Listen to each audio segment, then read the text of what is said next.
episode of Orange Tea's Empowering Consumer Seminar. My name is Eddie, and today we have with us Daniel Chan and Evelyn Yu from Orange Tea and Thai. They are both very experienced salespersons who has been in the project and as well as the real estate market for a period of time now. And today they have taken time out to share with us a very interesting topic, which I personally have a lot of keen interest in, which is what price is the right price. So thank you all for taking the time out today. And without further ado, we will start the session. Daniel, are you there? Yeah, hi Eddie, I'm here. Hi, all right. Are you ready? Yeah, okay, let's start. Awesome. Over to you. Okay, good afternoon everyone. Hi, I'm Daniel. So basically today the segment I'll be touching on, basically the title as suggests, what price is the right price. So under this broad topic, I've split into three small segments for easy understanding. Why is there a sales surge now? Opportunity, don't knock twice, start earning the minute you buy. Okay, so here we go. Okay, so to understand why there is a sales surge, we really need to understand what is the price movement over in the market and what caused the price to move. Okay, so are we looking at an opportunity in a crisis? And you know, something further away from home is what is happening globally, what is happening in the United States of America now. Basically, they will also be doing a lot of quantitative easing just to nurse their economy. And with the current trade war, everything is actually looking a little bit dim. Okay, so what are the impacts of what the US is doing basically can be said here.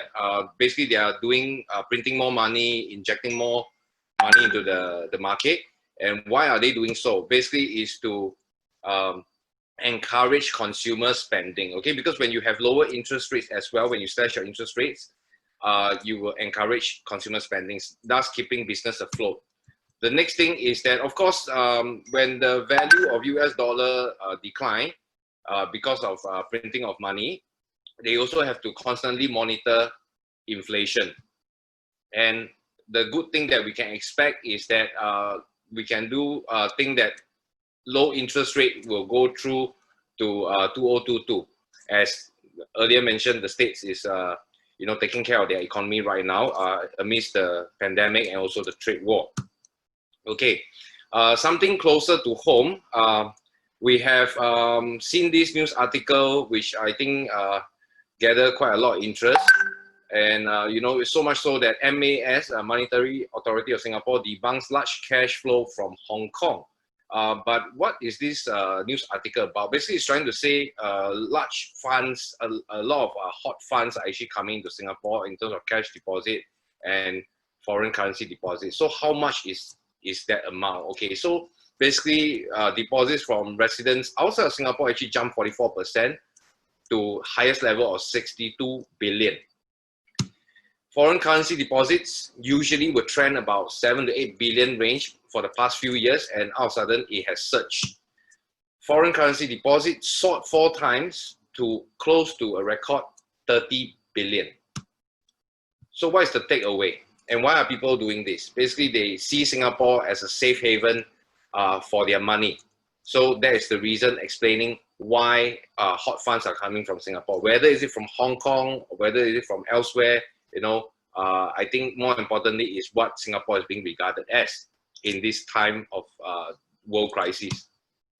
Next, this also is another article because of the economic situation locally. So with Sing dollar weakening, so what can we expect? As we all know, Singapore, we have no natural resources, so we depend heavily on trade. So when we weaken our Sing dollar, it basically motivates other countries or trading partners to buy from Singapore. So when they buy from Singapore, we earn money, and thus again keeping our local economy afloat, and more people stay employed. However, as our Sing dollar weakens, the thing to note is that the money in your fixed D basically devalues over time. So the next wise thing to do is you need to search for a hedge against inflation. All right, there are a lot of tools where people say there's a hedge against inflation. One of the most common is usually property. Okay, so if money not in the banks, then where should you look? Okay, let's look at how do we hedge inflation. Another good news here is that gold soars to 8-year high as fears of second wave of coronavirus grow. So you look at the title "Gold Bust Anyone." Basically, I'm just trying to say that you know, with the increasing price of gold, okay, people can't wait to jump in the market to buy this as a hedge against inflation. But the thing is that you need to know you can't loan to buy this. You don't have to keep the physical gold. You can buy the certificate. It will work as well. Of course, again, you can't loan means to say all that you spend on gold have to be from your own pocket. And price usually of gold surge during times of economic uncertainty, which is where we are at now. More suited for countries with hyperinflation such as Venezuela and Argentina. Inflation is again closely monitored and regulated by MAS because this will affect consumer price index over in Singapore. And of course, the last thing you need to know, what can you do with gold? Okay, whether it's that gold chain or that gold bar you have at home or you're wearing over your neck, or is it a gold certificate? What can you do is the question you need to ask. Okay, so if gold you can't loan, you can only exchange it for cash. Whereas as an inflation hedge against inflation, property. If you buy property, what can you do with the physical property? You can rent out. All right, so it's capital producing. So it also works well in times of uncertainty as a hedge against inflation, which is a very popular instrument that people use. And you can see a lot of investors, even though they talk about holding on to gold deposits and stuff, you can see their portfolio for property is way bigger than their gold holdings. Okay, so look at this slide. Basically, we're talking about what Singapore is doing to combat the COVID-19 shock. As you can see in the red box, basically it's saying that Singapore total stimulus amount is about 55 billion, equivalent to 11% of our GDP. And being a small country, we have lots of money. So good thing here, we are quite fortunate that we want to be along with the big boys, and if we want to maintain the image of a strong country, a wealthy country where we can get a lot of consumer, we can give consumer a lot of consumer and investor a lot of confidence, right? Basically, this is the type of thing we must be doing, and also to benefit the local economy. So by doing this, basically what the government is doing is to mitigate the economic effects of the current situation. Of course, to keep jobs so that everybody can tide through this difficult period. And most importantly is to curb fears and thus giving investor more confidence. This is what the government is trying to do. But 55 billion is by no far a small amount. Is actually not. It's a very big amount. But if we can look at even Hong Kong, it's just 22.4 billion. Taiwan is 2.9. So we are actually on par with some of the biggest economic power in the world. So can you imagine if the stimulus amount is lesser? So as it is now, anything lesser, I feel that the impact will be far greater. Another good thing here that's going to happening, I think this one brighten up all the dim news, all the gloomy news in the market. Singapore remains as a top pick for financial firms who are planning to leave Hong Kong due to the US-China, Hong Kong-China situation, the security law. Here is why. We attract them because of basically other countries in the APEC nations, right? They have high taxes and political environment and culture differences. We speak the similar languages, and culture-wise, geographical-wise, we are pretty similar. And of course, low corporate tax of 17%. If you do a Google search on business friendliness in Singapore, you will see that we rank almost one of the highest in the top global rankings. And of course, our image as a long global standing as an established financial center, that is also one of the key attractions. Less downtime for big financial firms if they move here. And of course, if they come, people follow the money trail. Having talked about global economic situation, in short, we also need to look at something closer to home, just to know what is the price locally doing. So are we over or under supply? So if you look at this chart, basically what it's trying to say is that there is a change in the number of occupied units in Singapore. The vacancy rate, as you can see in the arrow, the pink color line for the graph, is actually declining since 2016. So what are the effects of this happening? Occupancy increase, that's why vacancy is dropping. Lesser vacant homes will really mean increased home demand and increased land demand even. So that will lead to land bidding competition. Next will be the total number of unsold private residential units in the pipeline. As you can see, back in 2015 to 2016, as the occupancy increased, the number of vacant units dropped. As such, the supply also comes down. That triggered the en bloc because government cannot react fast enough. As you can see, fast forward to 2019, you can see we peaked at about first quarter 2019. And as of then, we have also significantly reduced the amount. Okay, so what are the effects caused by this? Increased occupancy, more supply is needed.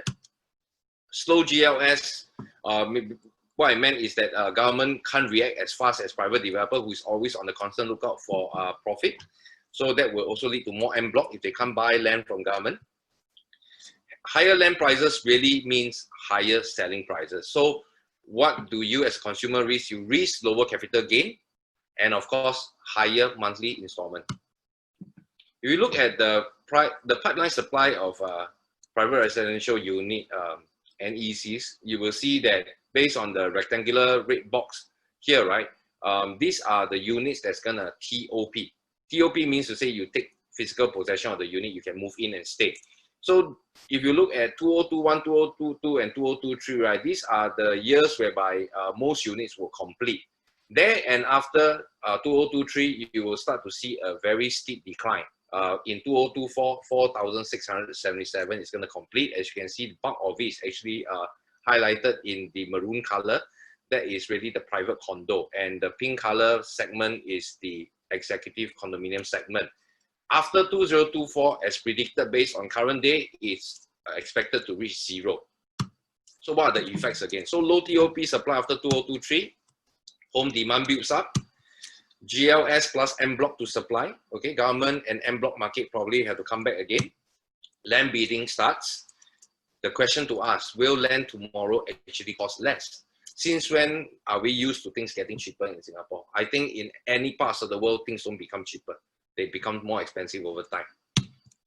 Okay, let's look at the new launches take-up performance review at this period of the pandemic. Let's have a look. First quarter 2020, launched 2,000 units, sold about 2,001. Quarter 2, launched about 1,009, sold about 1,007. Fast forward, let's see the total stats in comparison. 2017, we launched about 6,000, sold 10,000. 2018, launched 8,008, sold about 8,008 also. 2019, which was last year, launched 11,000, sold 87%. Half of 2020, which is still now, we have launched close to 4,000 and we have sold 98%. So what does this tell you? What should you ask? So who is buying and why are they buying? Are they not aware of the situation now? Okay, as earlier mentioned, land price determines selling price. So this is how you look at this, this map of Singapore.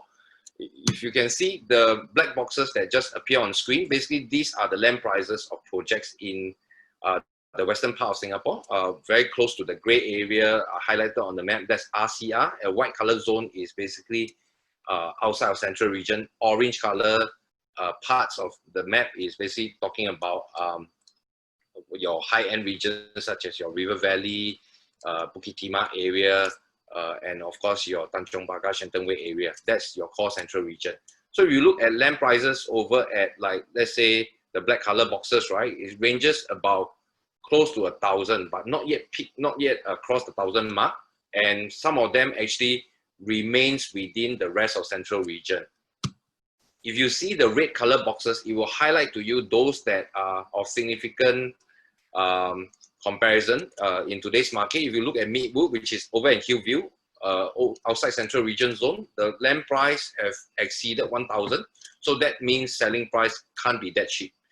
Verdale, which is at Upper Bukit Timah, is above 1,000. If you look at Kentridge, close to 1,001. But the thing to note over at this part where Kentridge is, and after that going down towards the bottom of the screen where the southern area is, right? You start to see as long as you go towards the city, price starts to increase. If we look at something further within the RCR region, rest of Central Region, is also Woodleigh. Woodleigh land price is close to 1,002. Of course, in terms of selling price, they of course have to be at a certain level. And Sengkang Grand, 924 per square feet PPR for something that's far out of the outside Central Region. That one is trending at there about 1,007 to 1,008 in terms of effective PSF selling right at the show flat right now. If you see government, not only does consumer worry about oversupply, government is totally aware and is closely monitoring the situation. So see what are they doing. First, they reduce the sites under the confirmed list. Second, balance sites will be available only N2020. Means to say they will delay the sales of government land sales. Whatever is in the confirmed site, they will reduce and push it right to the end of the year. So that itself is a delay. Lengthen the tender period to 6 months, another delay. Existing and pipeline supply to cater for 4 to 5 years later. So what this is trying to do, what they are trying to do is basically whatever existing stocks that we have on the market right now will be absorbed within these 4 to 5 years. Because the government is delaying all the land sites that's going to come on board. So when you delay the land, constructions get delayed. The day you get key also is delayed. So it can be good news for people who are looking for investment and for people who are looking to buy for own stay now. You can typically, if you buy from supply now, you can expect the house to be ready in the next few years. Government is stretching the existing supply by delaying land sales. This is the takeaway from this slide. A very key important thing what the government is doing to play with timing. And I think a lot of consumers are very aware of developers, you know, recently they got exemption for QC scheme, but is this what the developer is looking for? Okay, let me just do a quick recap on what is QC. QC is like, today, let's say the developer buy the land, within 5 years they have to finish building the land, complete the land, complete building, and within 2 years of completion, they have to sell. If not, they will face a penalty. Okay, so because of the delay due to the lockdown, construction cost is increasing. So all the more developer wants to make sure that they can be in time to avoid the penalty. But of course, if you look further, QC is very different from other taxes that a developer is paying. So 5 years to complete, 2 years to sell, the latter, meaning the selling portion, can be prorated based on the number of units they have balanced. The lesser units, the lesser tax they have to pay. Or if they finish selling, they won't be liable for this. And of course, this is something that cannot be avoided, and government make sure that they put the nail to the coffin. 15% up to 25% on 6 July 2018. So this is basically what the developer is screaming about. Okay, because this is non-remissible. 5% is non-remissible.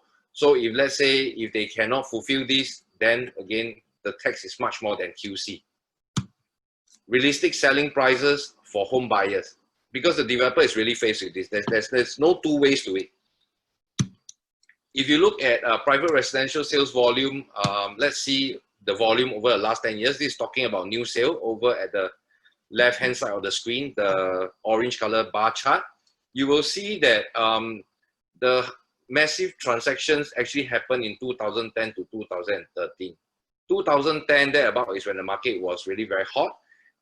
Just after the Lehman Brothers, and after 2013 you start to see the volumes drop. Why did the volume drop? It is because in 2013 there was total debt servicing ratio that was implemented after many rounds of cooling measure. That really curbed the market. But I want you to concentrate looking at the volume of 2014 all the way to 2016. As you can see, 2014, 2016, the number of units sold starts to increase already. Why did it start to increase? Because as stocks in the market get lesser, right, the demand for new homes came up, and then that's where 2017, thereabout at the time, at the point in time, basically is the en bloc season.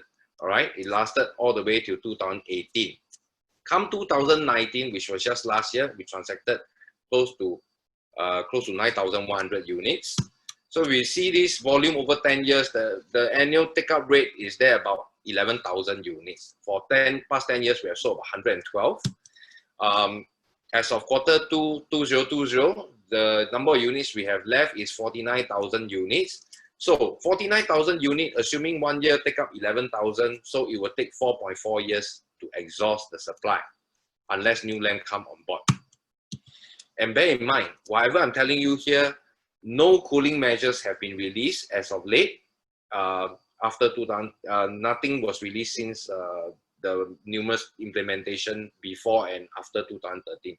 The only thing that changed is the holding period, seller's stamp duty from 4 years to 3 years. So a lot of people think, is this a hindrance or is government actually trying to help the general public in terms of house affordability? So is it a need or an excuse? So you look at this chart, right? Basically, this shows you a history of all the cooling measures. It's a very colorful chart. Every time you see a color, something is happening. And the government implemented this rule. Okay, to keep things simple and easy to understand, I want you to focus on the circle spots. Okay, circle spot basically means this first circle actually is showing total debt servicing ratio when they first implemented TDSR. Okay, so basically this one curbs the amount of loan you can borrow from the bank. Second, again in 2017, there was a TDSR again. After that, you need to look at reducing the loan to value from 80% previously to 75% as of 6 July 2018.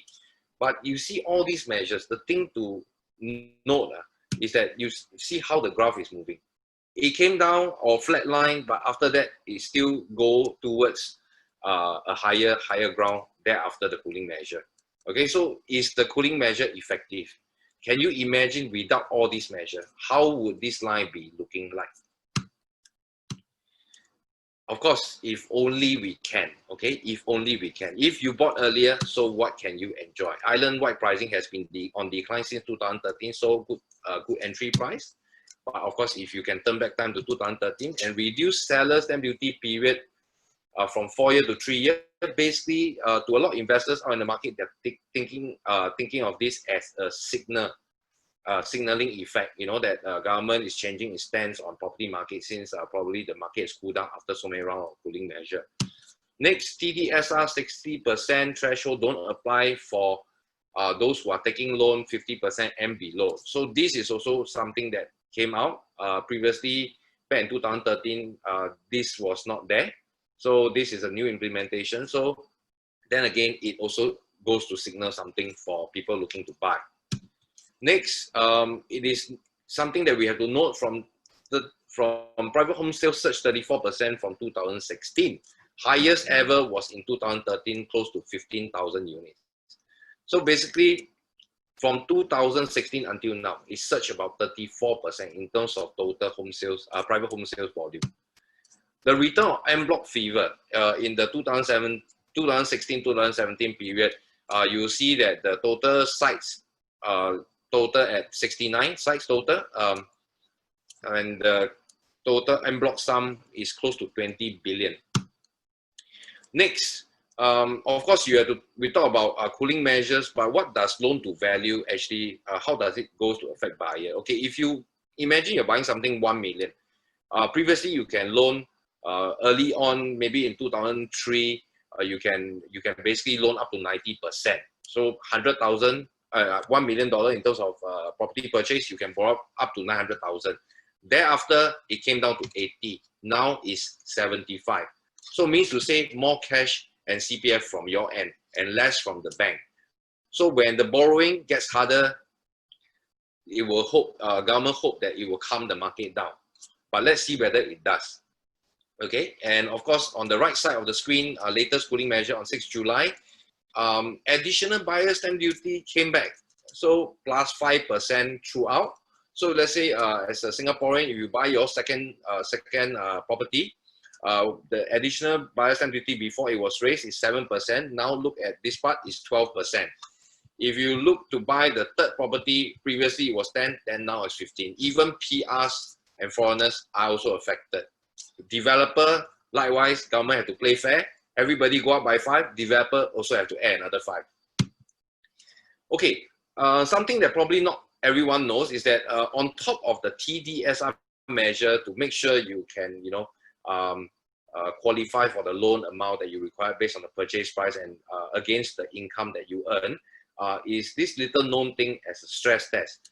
Financial institutions are basically regulated by Monetary Authority of Singapore, MAS. So every time you submit your income statement, they will actually stress test it at 3.5%, not based on the current mortgage rate, let's say flatline about 1.4, 1.5%. No, it is based on 3.5%.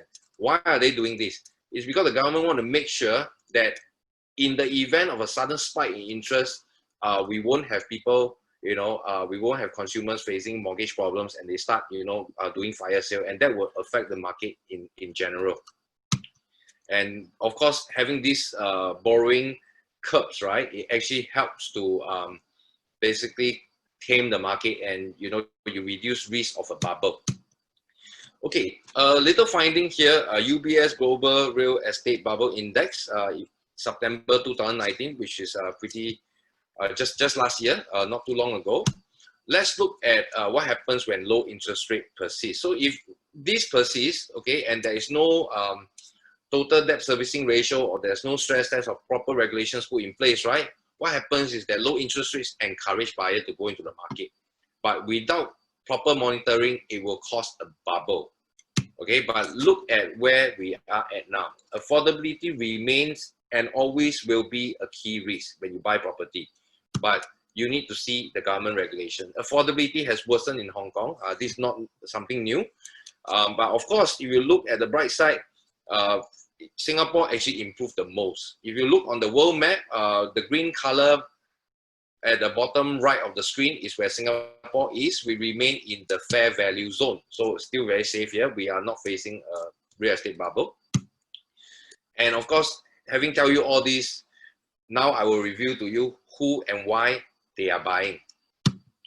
If you look at these two charts, right? The top chart basically is HDB resale price index. You can see from 2013, where the cooling measure year is, HDB refused to come back up.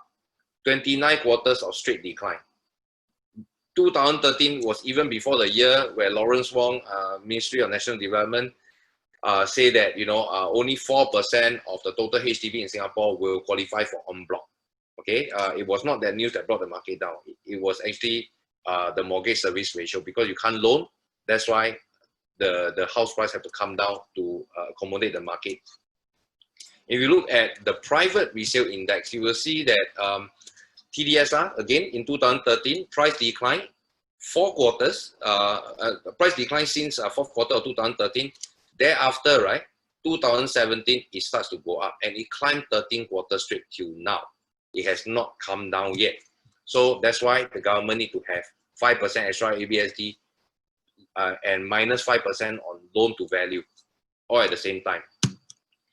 Okay, so if we talk about HDB price dropping and we talk about private price increasing, let us look at what happens to the main bulk of buyers who are buying into projects these days, or even resale property. Okay, what happens after 5 years? So you can see from 2009 to 2018, the annual average per year units that MOP means they reach the 5-year minimum occupation period of 10,000 per annum. But look at the bumper crop 2019 to 2022. We are averaging about 30,000 flats reaching MOP status. So when you reach MOP status, what happens? That is the question.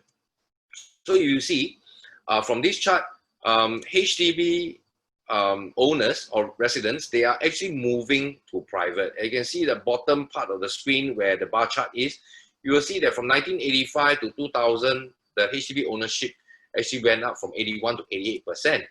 Thereafter, it came down lower and lower over the years. Why is this so? Is it our government? Is it cooling measure? No, I would think so. I would not think that. What I really feel is it is because HDB, first, it doesn't really retain value. It's basically built for affordability, first thing. Second thing, of course, as Singaporeans, we have grown accustomed to the fact that, you know, we go after the 5C, and it's a very, very big part of Singaporean life. You know, we want to get the nice car, we want to get like a good condo, upgrade to private property, and because Singapore is very competitive, our income, average household income ceiling has also increased. Disposable income will follow. But the question is, where are they going and how many are going over to private? Let's have a look. Okay, if you see from 1995 all the way to 2017, okay, right in the red box, 46% actually upgrade from HDB to private. That's almost half of HDB dwellers actually shown the behavior after 5-year MOP or stay on a few more due to reasons of profit taking from HDB or buying a retirement home or buying a home that holds value better. This is always on the thoughts of homeowners these days. And there you can see that this trend actually shows it. And of course, down to the next segment, opportunity do not knock twice. Okay, so what do I mean by opportunity do not knock twice? By showing you this chart, basically, I'm just highlighting from 1995 all the way to Q1 2020 what has transpired. Thing to note is that if you look at the first part of the chart on the left side, Asian financial crisis over at 1998, what you realize, look at the red dot, this is the spike. This is a spike of resale volume. I mean, property transaction volume, sorry.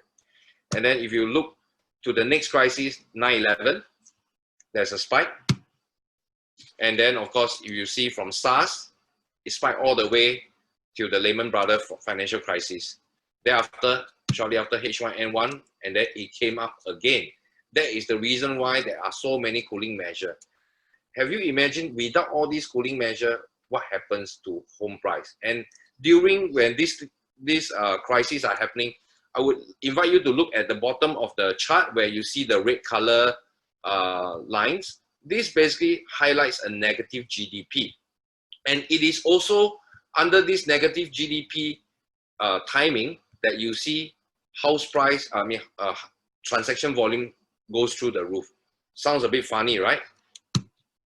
The next I would like to show you is basically what are the type of profit we are looking at when we are buying the property. Okay, and here we have a research for caveats of condos launched between 2007 to 2020. I'll just go straight to the point. OCR basically retains profitability percentage of 91.5%. That's a very high rate. Almost certain that 9 homes out of 10 homes you make money. And the risk is very low because the average losses from this time period is about 66,000 thereabout, as compared to the profit of close to 200,000. If you look to the middle ground, the percentage slided a bit to 84.5, but nevertheless still a very high high percentage. You will see the profit goes up, but the losses also have to contain more risk. Then, of course, to the main bulk core central region, these areas usually favors more foreigners, more foreigners to buy into this area, as you will see in news reports that luxury homes are being snapped up by foreigners. They actually have the highest profit, but also have to entertain the highest loss. If you look at this chart is of particular interest because every time we buy a house, whether it is for own stay or investment, we ask ourselves that question. No? So what happens to my home value? People buy a house with the thought that the price will never go down. Unlike gold or even share price, where they expect that to happen. You win some, you lose some. But house price typically, because of the total price, people usually would only think that price will appreciate. But is this true? You look at gross profit after taking into account seller stamp duty, you will see that under this red colored rectangular box, okay, let's take an example. The highest profit that we can see here is Q1 2009, reaching about almost close to 500,000 in terms of absolute profit after taking into consideration seller stamp duty. So what does this tell you? So means to say the person who actually bought like in 2007, 2008, right? And then they sold it for years later, let's say probably in 2011 or 2012, right? They actually, those who bought in this rectangular box area can get this type of profit even if they sell later on. All right, so this is what this chart is trying to say. If you look at new condos purchased in the 2008 crisis, Lehman Brothers, they achieved the highest profit again. So close to actually they're about 300 plus 400,000. This earlier chart I'm saying basically talks about private resale as well. This one is talking about new homes that was purchased between this period. So as you can see, you buy earlier during crisis, basically you hold the highest profit and lesser risk of losing money. Okay, we talk about house price, we talk about cooling measure, but here's something that's very personal. Now we have to talk about home loan. Okay, so I basically do up 3 chart, 30-year loan, 25-year loan, and 20-year loan. Okay, the interesting thing to note is that the purchase price remains at 1.2. The total outlay for each style loan category, the tenure, is the same. The outlay is about 334,000 for 1.2 million purchase. However, look at the monthly installment. The lesser years you can borrow, the higher your monthly installment. So from 3,000 plus all the way to 4,500. So if you wait, not only will the market leave you behind, at the end of the day, the more stressful the monthly maintenance, the monthly mortgage will be. Okay.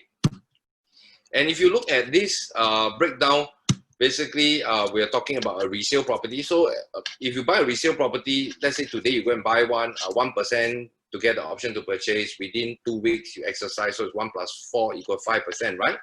And the buyer stamp duty will be, payable within 4 weeks from the date of option. All right, so resale property works this way, and 15%, which is the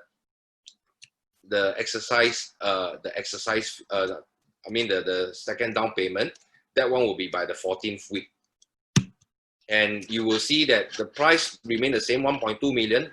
Monthly installment is $3,815 for 25 years loan tenure and 2% in terms of bank interest.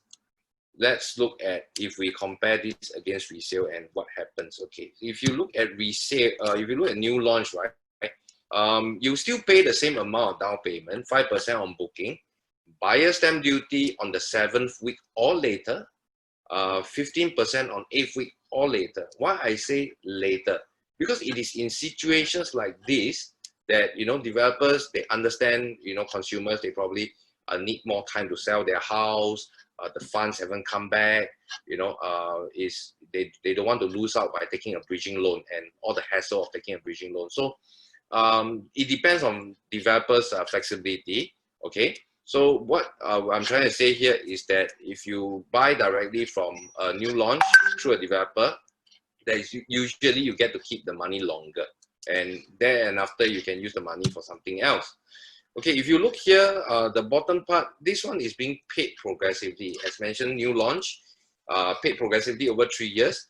Look at the rectangular box there, you will see that for $1.2 million purchase, 25-year loan tenure, the starting down payment, as covered earlier, the progressive payment starts from as little as $254.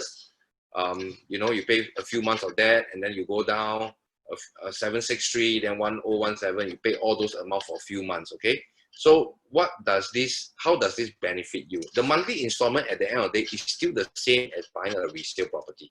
Okay, you still pay 3,815 because the price is the same. However, when you do it progressively over 3 years, you can save more CPF. You have extra time to build up more savings, and then at the end of the day, because the seller stamp duty period is reduced, right, you can resell it for a profit, and the risk is mitigated in this way. Okay, now having settled my my segment, I will want to pass the baton to my two co-hosts, Evelyn. Evelyn, are you there? Hi. Okay. Yeah, do you give me the access right for the slide? Okay, so I'll stop share. Oh, sorry. I should share screen. Sorry, my bad.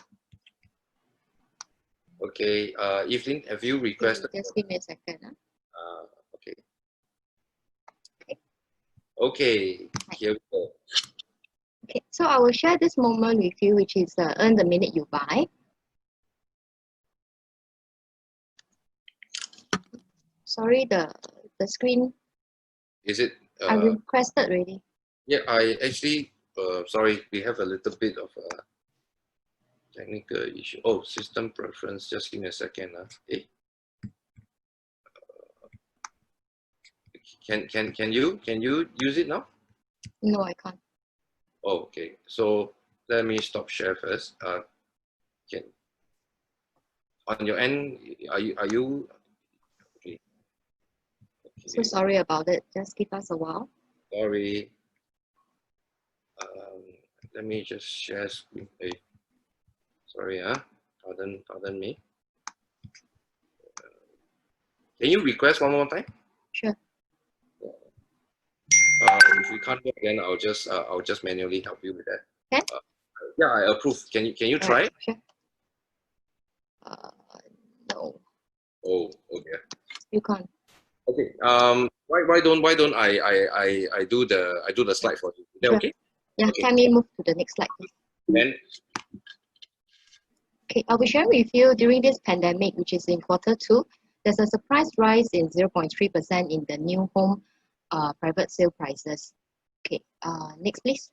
Okay, so how to spot an undervalued buy? Okay, near to employment hub and government planning areas. So as near to CBD and city as possible, which is especially those that is near to CBD or even the second CBD, which is the Jurong Regional Center. Next. Then with the lease prices increases and robust sales volume even in this pandemic. Next slide. Okay, so this is a newspaper article that actually show you the top 10 selling development in quarter 2020. Okay, so this is on the list, which is on the left. This is the top 10 condos. And if you look at Daniel, next. Daniel, next. Okay, so the list increase, which is Park Clementes and also Kent Ridge residences. Park Clementes has an increase of 1%, which during this pandemic already sold 57%. So likewise for Kent Ridge, about 67%. Why these two developments? Because basically they are near to 2 CBD. Next, please. Okay, so this is the upcoming and the current discount that we have, which is the current one is, today is August 2nd, so till 10, we have limited period promo, which is especially for the bigger units, like if you're looking at the 3-bedroom dual key or 4-bedroom, 5-bedroom up onwards. So you can look at the range. Example, like from 11 August onward, there's a difference like currently it's 46,500, then with 41,000. So if you look at this, right, we can say that if you buy during this moment, after the lifted of this discount, you can actually anticipate a paper gain. Okay, next. Okay, so I'd like to share with you one of the unique 3-bedroom dual key that we have in Park Clementes. This is like pay as you earn. All right, so example, if you're looking at the 1-bedroom studio, okay, on this conservative market rates, we can say a good 2001 rental. And for this 2-bedroom, maybe another conservative rate like 2008 to 29. So assuming if you are looking at 30 years tenure, our 3-bedroom dual key, the price range after discount is about 1.53 million. So based on 1.6% bank interest, your monthly repayment is about 4015. So assuming if you manage to rent out this unit to 2 different tenants of 2002 and 2008, you add up to 5,000. So basically, you are having your tenant to pay as, it's earn as you pay. Okay, next. Okay, let me share with you some of our ranges, the price range of, because we have some different scheme. If you look at the yellow, which is elegant, red, which is the contemporary, then green, blue is the signature, then followed by masterpiece is the green. So if you look at the contemporary, which is the red zone, 3-bedroom after discount at 1.3 over million is a very attractive price. At an average per square feet about 1.5 to 1.6. It's a very healthy range. Okay, next. Okay, so on the left, you can actually look at our size of Park Clementi's of a one-bedroom range to penthouses. So this is actually the District 5, the sales sweet spot table. If you look, just focus on the red color column. Example, like if those range on the orange side, which is the square feet of the size, then example, a 62%, which is the price of 0.75 million to 1 million range. Okay, so thereafter, if you look at our two-bedroom, which is 600 to 799 square feet. So ours is 689 to 893. So if you look at for Park Clementi's comparable to this District 5 sales table, ours is very fall within this range. Yeah. So next. Okay, so where's Park Clementi's? So basically, Park Clementi's, to my opinion, is like the gateway to District 3. For all we know, the prices there is easily like 19 to 2,000 per square feet. Even like District 1, which is all the famous university and institution, the price range is also easily cross 2,000 or 1,009 odds. All right, so let alone for Jurong Gateway area is about 19 to 2,000 as well. So whereas for ours, which will make our price very attractive, which is 15 to 16. So indirectly, it also give us a very good benchmark for capital upside. Like, you know, next time after the TOP, you can anticipate like maybe a 20% capital upside. Okay, next. Okay, so why do you want to buy in crisis? Extraordinary reason for good pricing and near CBD and central area at OCR prices. So near MRT, education and employment belt. So especially for Park Clementi's, we are at the gateway of it. Then clear exit strategy, sorry, and high demand area. Next, for Park Clementi's, in the short 11-month lifespan, we already hit 57% sales. Then progressive payment, which is actually equivalent to risk spread over time, because our construction, the TOP, as estimated about September 2023, so which is from now a very good 3 years for us to observe the market trend, and also very a good buffer for the market to recover as well. Okay, next. So what price is the right price?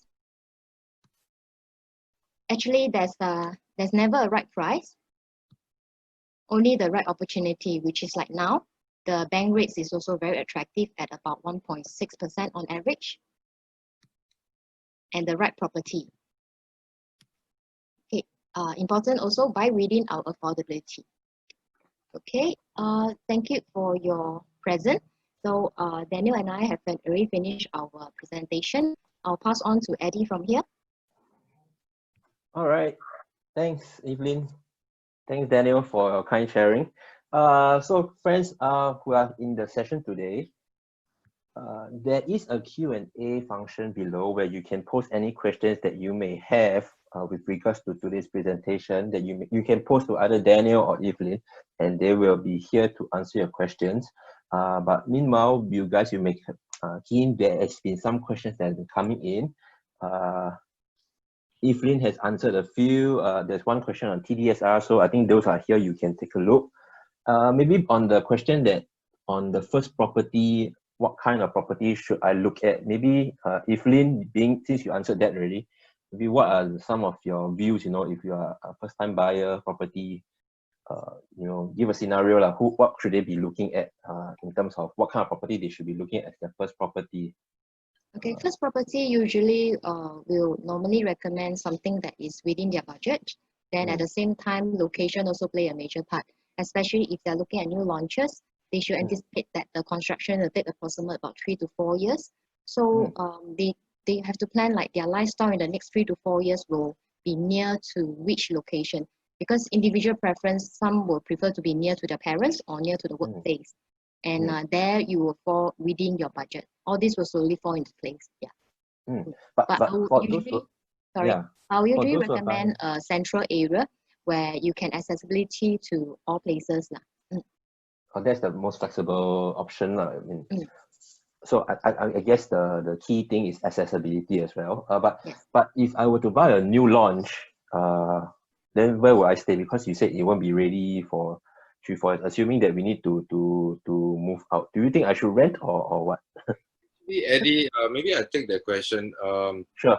I feel that with the current rental rates that we are looking at on the broader market, right? As of late, since the lockdown, we have seen the market rental actually trending slightly downwards, just a little bit. Of course, I think also landlord, also are more compassionate about the situation. That's why they are reducing prices slightly. So if let's say you are looking for something that you can, stay in first, you can explore that option in terms of cheaper rental for this time period. Sign probably a 2 years contract, and then when you're closer, then you just ask the owner for flexibility in terms of the remaining contract. I think this will work in your favor. As opposed to, let's say, if you are renting in a good market, right?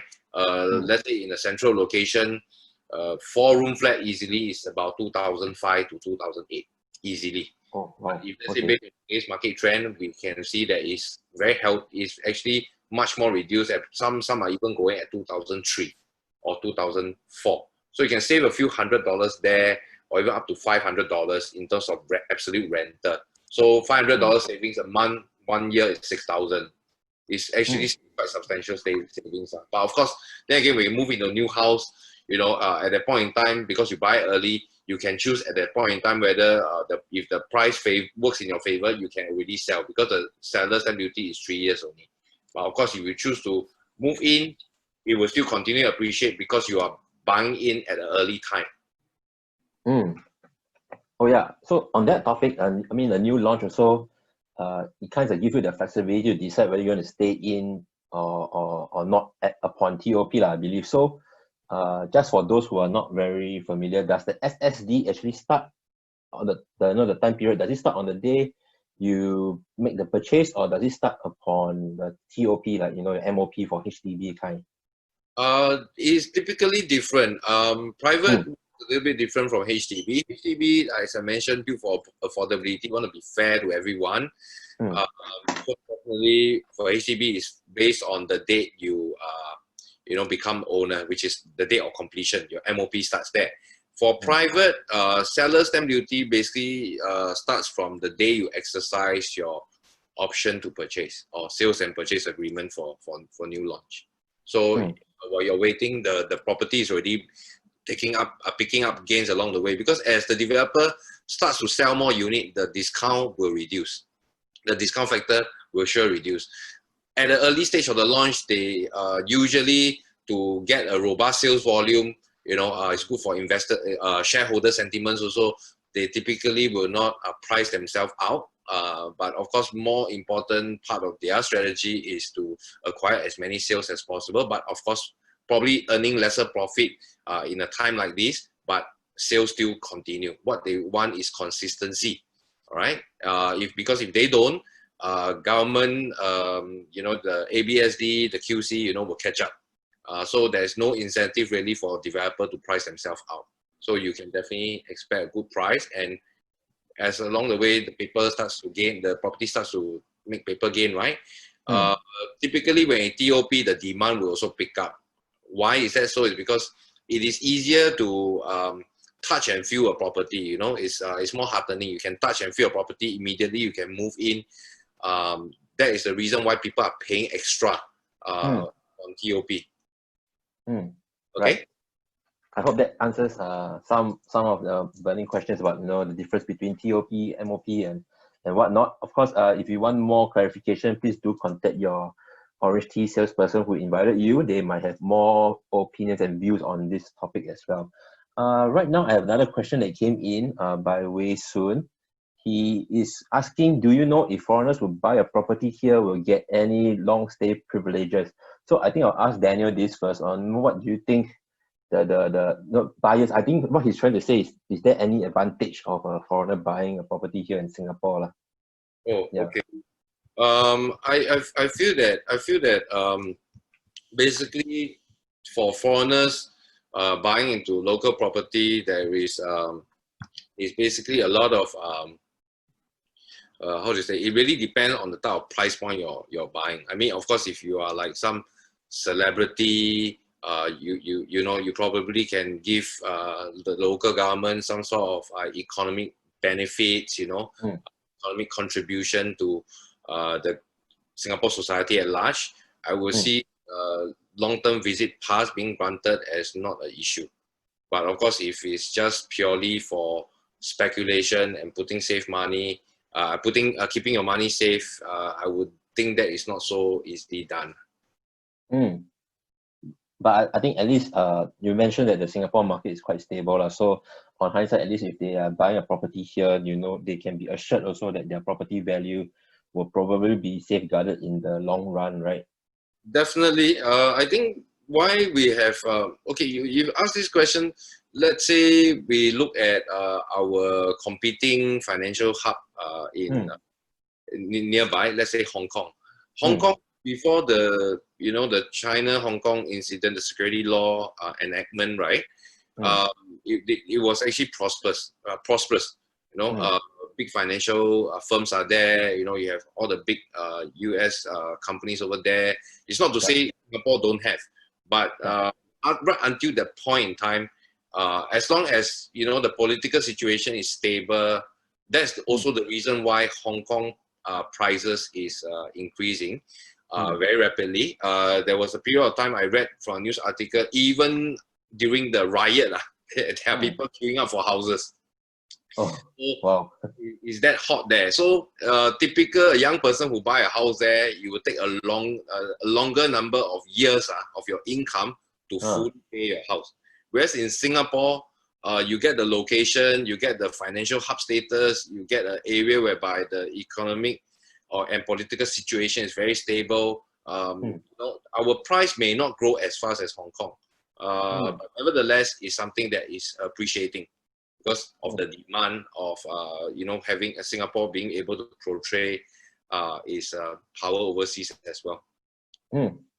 Okay, thanks, Daniel. I will now give you a break. Evelyn, we have a question that came in that is on the topic of the June sales figure for new sales, something we were discussing just previously. So, I mean, just nice, since they came out with a question, they want to have, I believe what we're saying that, that June we actually the 998 new sales caveats lodged in Singapore, which is the highest in 7 years. Maybe you would like to share what are your views on this?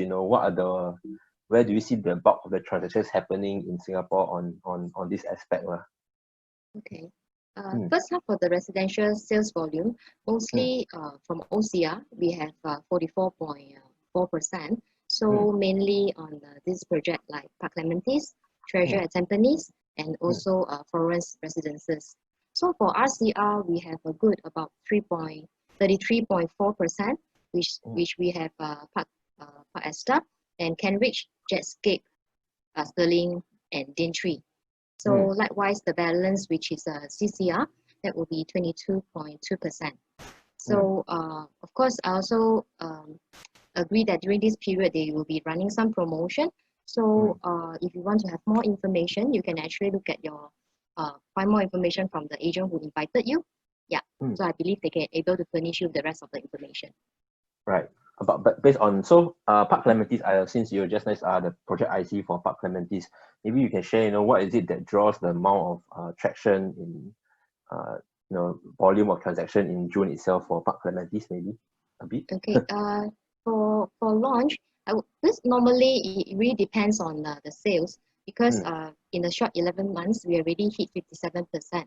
So the price that even like just now, even if you see from a news article, is a good 1%, which is very realistic and reasonable. So during this period, they also have some promotion, which is happening now in August. So like example, a 3-bedroom dual key, you can anticipate 46,500 off the price. Yeah.